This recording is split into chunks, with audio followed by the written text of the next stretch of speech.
اور ہم نے قیامت کے جھٹلانے والوں کے لیے دوزخ تیار کر رکھی ہے، جس وقت وہ ان کو دور سے دیکھے گی تو غضبناک ہو رہی ہوگی، اور یہ اس کے جوش غضب اور چیخنے چلانے کو سنیں گے۔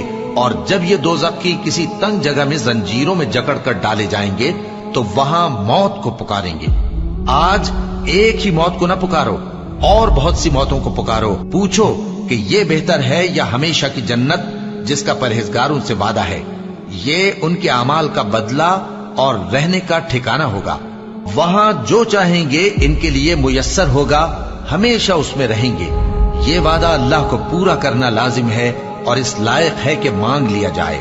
اور جس دن اللہ ان کو اور ان کو جنہیں یہ اللہ کے سوا پوچھتے ہیں جمع کرے گا تو فرمائے گا، کیا تم نے میرے ان بندوں کو گمراہ کیا تھا یا یہ خود گمراہ ہو گئے تھے؟ وہ کہیں گے تو پاک ہے، ہمیں یہ بات شایع نہ تھی کہ تیرے سوا اوروں کو دوست بناتے، لیکن تو نے ہی ان کو اور ان کے باپ دادا کو برتنے کو نعمتیں دی، یہاں تک کہ وہ تیری یاد کو بھول گئے، اور یہ ہلاک ہونے والے لوگ تھے۔ تو کافرو، انہوں نے تو تم کو تمہاری بات میں جھٹلا دیا، بس اب تم عذاب کو نہ پھیر سکتے ہو، نہ کسی سے مدد لے سکتے ہو، اور جو شخص تم میں سے ظلم کرے گا ہم اس کو بڑے عذاب کا مزہ چکھائیں گے۔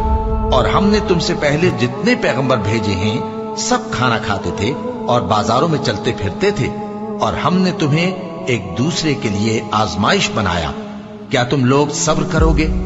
اور تمہارا پروردگار تو دیکھنے والا ہے۔